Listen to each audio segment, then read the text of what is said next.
The last gift.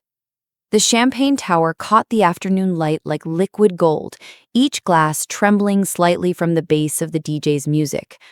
Eva stood beside it in her white dress, watching the bubbles rise and burst, in an endless cycle that felt suddenly suffocating. Her hand rested on Marcus's arm, and she could feel the tension in his muscles even through the fabric of his tailored suit. "You okay?" he murmured, leaning close enough that his breath stirred the small curls near her ear. She nodded, not trusting her voice. The reception was perfect. White roses everywhere, the exact shade she'd chosen after 3 visits to the florist. The venue, a restored barn with exposed beams and Edison bulbs, glowed with warmth. 200 guests mingled, laughed, clinked glasses. Her wedding, the day she'd planned for 18 months. And all she could think about was the envelope in her clutch purse. "There you are!" Her mother's voice cut through the music like a blade wrapped in silk. Claire Thompson swept toward them, her coral dress billowing, her smile wide and bright and completely familiar. Eva had seen that smile her entire life. It meant something was about to be taken. "Mom," Eva straightened, her fingers tightening around Marcus's arm. "Darling, you look absolutely radiant. Doesn't she look radiant, Marcus?" Claire didn't wait for an answer. She never did. "I need to borrow you both for just a moment. There's something wonderful I want to share with everyone." Eva's stomach dropped. "Mom, we were just about to do the cake cutting." "This will only take a second, come on." Claire was already waving to the DJ, making a cutting motion across her throat. The music died.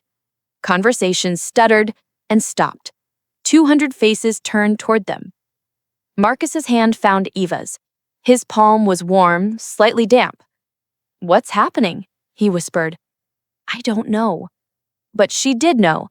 Deep in her bones, in the part of her that had learned to flinch before the blow landed, she knew. Claire took the microphone from the DJ with the confidence of someone who'd never questioned her right to speak. "Hello, everyone. I'm Claire, mother of our beautiful bride. I hope you're all having a wonderful time celebrating Eva and Marcus." Applause rippled through the crowd. Eva saw Marcus's parents near the front, Karen and Robert Chin, beaming with the innocent joy of people who didn't yet understand what kind of family they'd married into. "Now I have a very special announcement to make," Claire continued, her voice dripping with magnanimous warmth. "As you all know, Karen and Robert generously gifted Eva and Marcus a beautiful car. That gorgeous white Tesla out front. Such a thoughtful, generous gift." Eva's breath stopped.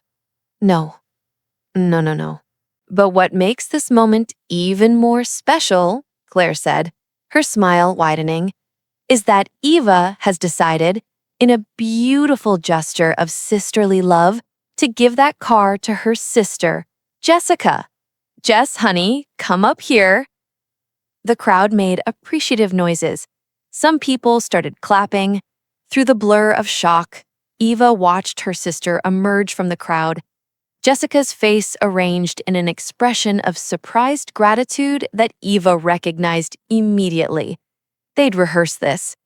Her mother and sister had planned this moment, scripted it, probably discussed it over coffee while Eva was picking out centerpieces.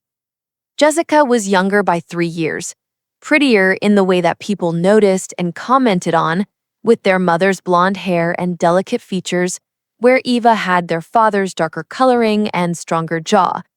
But it wasn't about beauty. It had never been about beauty.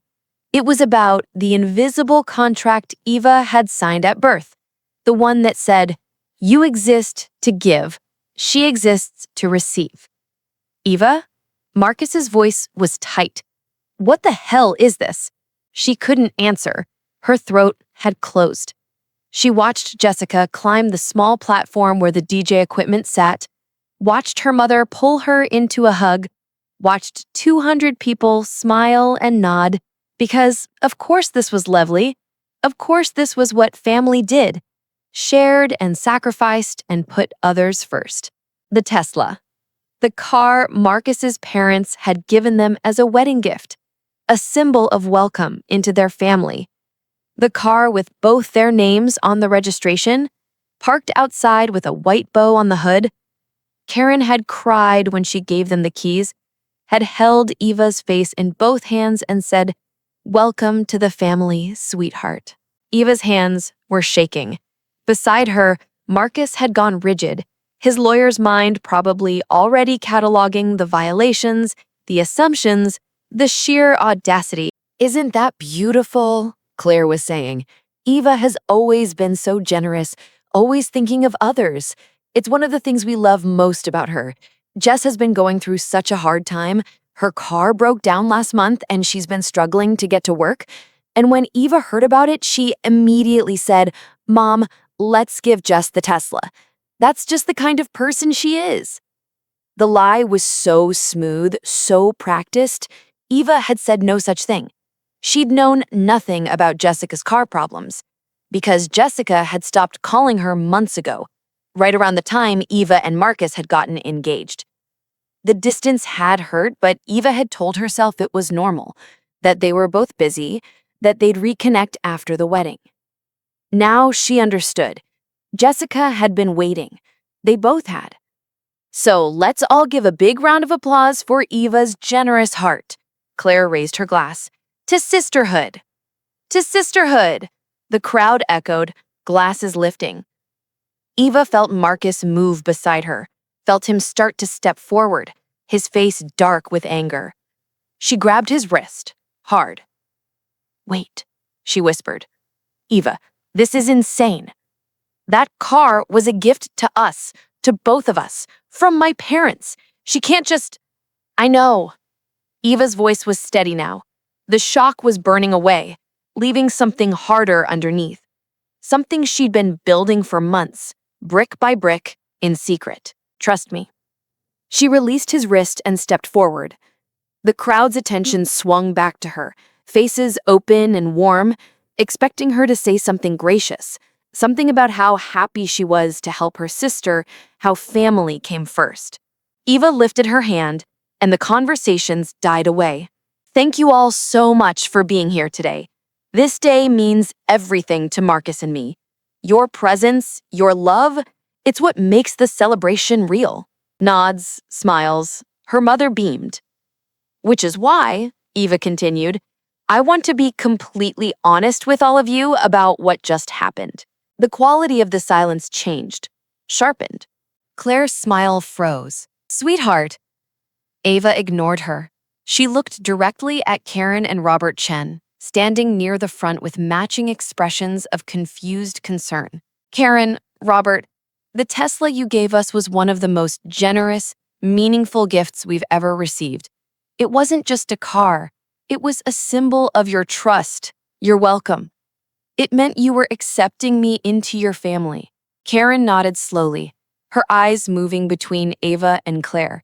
"I want you to know," Eva said, her voice carrying to every corner of the barn, "that I did not agree to give that car away. I didn't offer it to my sister. I didn't even know my sister needed a car until 30 seconds ago." Murmurs rippled through the crowd. Claire's face had gone white under her makeup. "What my mother just announced was her decision, not mine, not Marcus's, and not yours." She looked back at her mother. "This is what you do. This is what you've always done." "Eva." Claire's voice was sharp now, the silk stripped away to show the blade. "When is the time, Mom? When you're taking something else? When you're making another decision about my life without asking me?" Eva reached into her clutch and pulled out the envelope. Her hands were steady. "Do you remember 3 months ago when I asked you to go to that lawyer's office with me? You said it was about estate planning." Claire's eyes widened. "Eva, don't." "It was about estate planning, mine. And part of what I established was a legal declaration regarding gifts and property." She opened the envelope, pulled out the notarized document. "This states that any gifts given to me, specifically wedding gifts, cannot be transferred, sold, or given away without my explicit written consent. The silence was complete now. Even the bartender had stopped pouring. You made me sign things too, remember? Ava's voice was soft, but it carried. All my life. Permission slips for Jessica to use my savings bonds. Documents transferring my college fund to cover her semester abroad. That paper saying I agreed to give her my car when I graduated high school. The car Grandma left me. The one you said I was being selfish for wanting to keep. She saw her father in the crowd now, standing near the back. George Thompson looked like he wanted to disappear into the floor. He'd always been good at that, at being absent when it mattered. I was 16, Eva said, and you told me family meant sacrifice, that being the older sister meant being the bigger person, that love wasn't real if it kept score. Jessica had started to cry. Small, delicate tears that made her mascara run artfully. The kind of tears that made people want to comfort and protect. Eva had watched her sister perfect that technique over the years. I believed you, Eva said. For so long, I believed you. I gave Jessica my birthday money when she wanted concert tickets. I gave her my prom dress when she decided she liked it better than hers. I gave her my apartment deposit when she needed a place to live. I gave and gave and gave because that's what you taught me love looked like. You're being cruel, Claire said. Her voice shook. In front of all these people, you're making your own mother look like... Like what? Eva asked. Someone who just tried to give away my wedding gift without asking me? That's not me making you look like anything, Mom. That's just what happened. Marcus was beside her now, his hand finding the small of her back, supporting her. She could feel her parents' presence too, a solid wall of protection. The Tesla, Eva said, looking at Jessica now, stays with Marcus and me because it was given to us, because it was never yours to take. She held up the document. And this declaration protects not just the car, but everything. The china for Marcus's grandmother, the check from her aunt, the artwork from my friends, all of it. You can't touch any of it. Jessica's tears were real now, ugly and angry. I can't believe you're doing this. At your own wedding. You're humiliating me. No, Eva cut her off. I'm protecting myself. There's a difference. She turned back to her mother. Claire looked smaller somehow. Her coral dress suddenly too bright, her makeup too harsh. I know what you're going to say, Eva told her. That I'm being selfish, that family is supposed to help each other, that Jessica needs it more than I do. She paused. And maybe some of that is even true. Maybe Jess does need help. But here's what I finally understand. That doesn't mean the help has to come from me. Not anymore.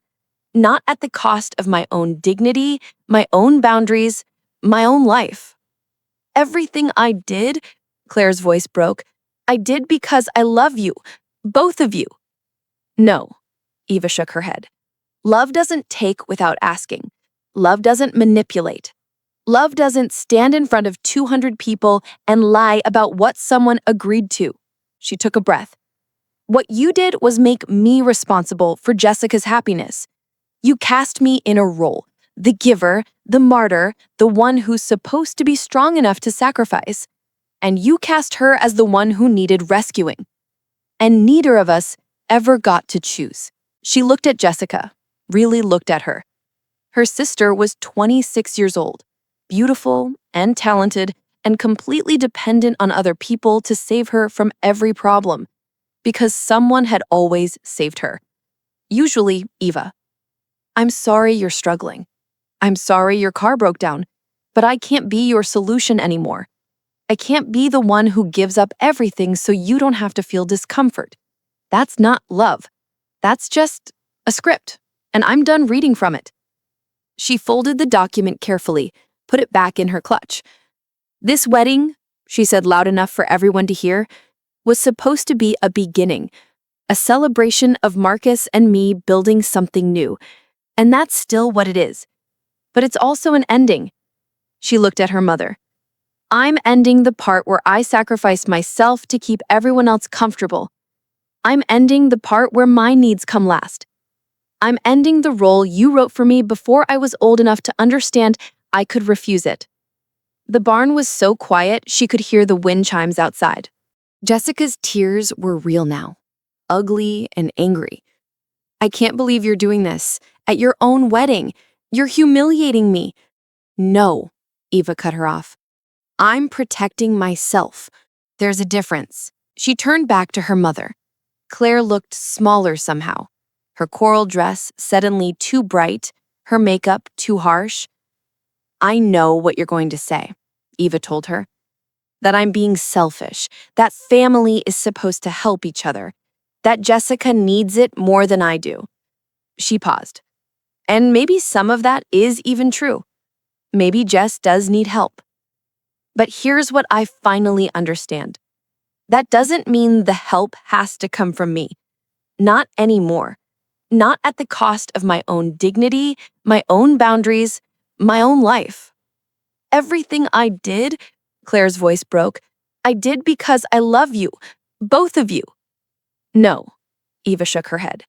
Love doesn't take without asking. Love doesn't manipulate.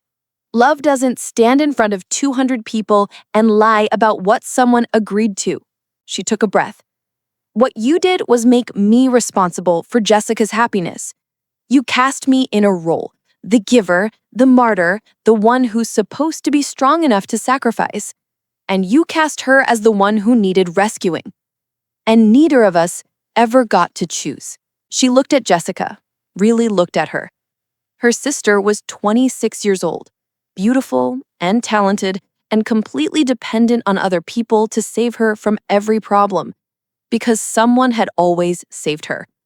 Usually, Eva. I'm sorry you're struggling. I'm sorry your car broke down, but I can't be your solution anymore. I can't be the one who gives up everything so you don't have to feel discomfort. That's not love. That's just a script, and I'm done reading from it. She folded the document carefully, put it back in her clutch. This wedding, she said loud enough for everyone to hear, was supposed to be a beginning, a celebration of Marcus and me building something new. And that's still what it is. But it's also an ending. She looked at her mother. I'm ending the part where I sacrifice myself to keep everyone else comfortable. I'm ending the part where my needs come last. I'm ending the role you wrote for me before I was old enough to understand I could refuse it. The barn was so quiet she could hear the wind chimes outside. It was necessary, she corrected. Those aren't mutually exclusive. Marcus's mother hugged her for a long time, saying nothing, which somehow said everything. Claire and Jessica left before the bouquet toss. Ava watched them go from across the room, her mother's arm around her sister's shoulders, both of them moving through the crowd like wounded soldiers retreating from battle. Part of her ached watching them leave. A small part, but real. The larger part felt relief so profound it made her dizzy. Hey, Marcus appeared beside her with 2 glasses of champagne. You okay? Ava took a glass, sipped. Ask me tomorrow. Fair. He clinked his glass against hers. For what it's worth, my parents think you're a badass. Just your parents? He grinned. I've always thought you were a badass. Today you just went public with it. They stood together, watching their guests dance and drink and celebrate. The barn was still beautiful, the roses still glowed. Nothing about the venue had changed. Everything else had. Do you think I was too harsh? Ava asked quietly. Marcus was quiet for a moment, considering. I think you were honest. Sometimes honesty looks harsh when people are used to you being quiet. She's my mother. And you're a person with rights and boundaries and a legal document that says people can't steal your shit. He smiled. I married a woman who plans ahead. I like that. Ava laughed, surprising herself. I've been planning this for months, ever since she tried to give away our engagement ring money to help Jessica with her credit card debt. She what? Yeah, that's when I knew I needed the document, because this wasn't going to stop, not unless I made it stop. She drained her champagne. Am I a terrible daughter? You're an honest one. Marcus set down his glass and took both her hands. Listen to me. What your mother did today, trying to give away a gift from my parents without asking either of us, that wasn't normal. That wasn't okay. And you standing up for yourself, for us, wasn't cruel. It was self-preservation. She's going to tell everyone I ruined the wedding.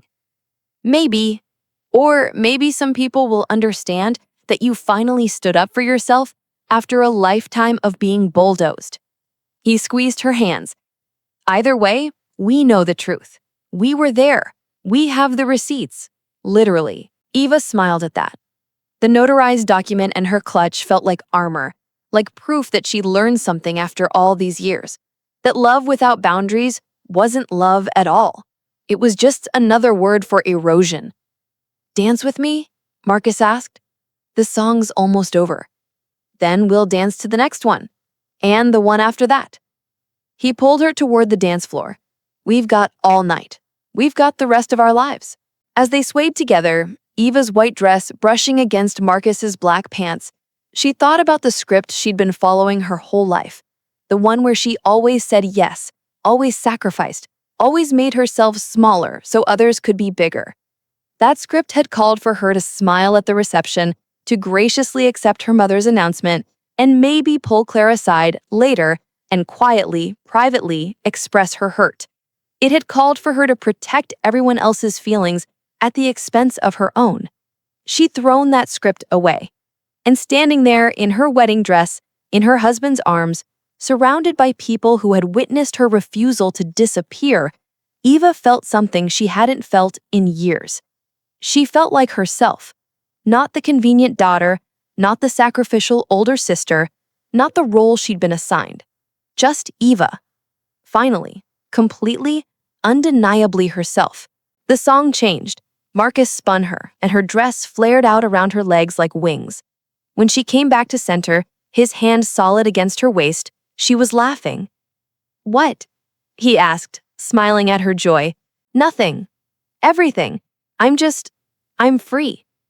He kissed her then, soft and sure, and the guests who weren't too uncomfortable to stay cheered and clapped.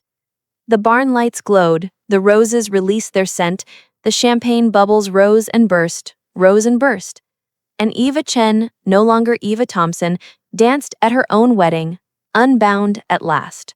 The next morning, Eva woke in a hotel suite with sunlight streaming through sheer curtains and Marcus snoring softly beside her. For a moment, she just lay there, taking inventory of how she felt. Lighter. Definitely lighter. Her phone had 17 missed calls from her mother and 9 from Jessica. She silenced it without listening to the voicemails. There would be time for that later. Or maybe there wouldn't. Maybe this was it, the clean break, the final ending. She didn't know yet. She wasn't sure it mattered. What mattered was that she'd said no, in front of witnesses, with legal documentation. She'd drawn a line and meant it. Marcus stirred, opened one eye. "Hey, wife. Hey, husband. How do you feel?" Eva considered. "I just quit a job I'd been working my whole life. Good job or bad job?" "Unpaid and underappreciated." He laughed and pulled her closer. "Well, this job comes with benefits. Full dental, unlimited spousal support, and a white Tesla that nobody else gets to have." Eva smiled against his shoulder. The Tesla, the gift that had become a symbol, a flashpoint, the thing that had finally made her say enough. She didn't even care about the car that much. It was nice, sure, generous, but it could have been anything. A piece of jewelry, a set of dishes, a house plant. The object didn't matter. What mattered was the taking, the assumption that what was hers was always available, always up for redistribution, always subject to her mother's decisions about who needed what. That was over now. "Your mom texted me last night, after we got back here." Eva pulled back to look at him. "What did she say?"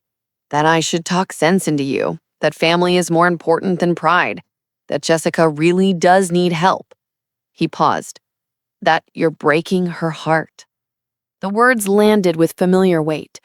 Eva recognized the shape of them, the guilt, the manipulation, the suggestion that her boundaries were cruelty.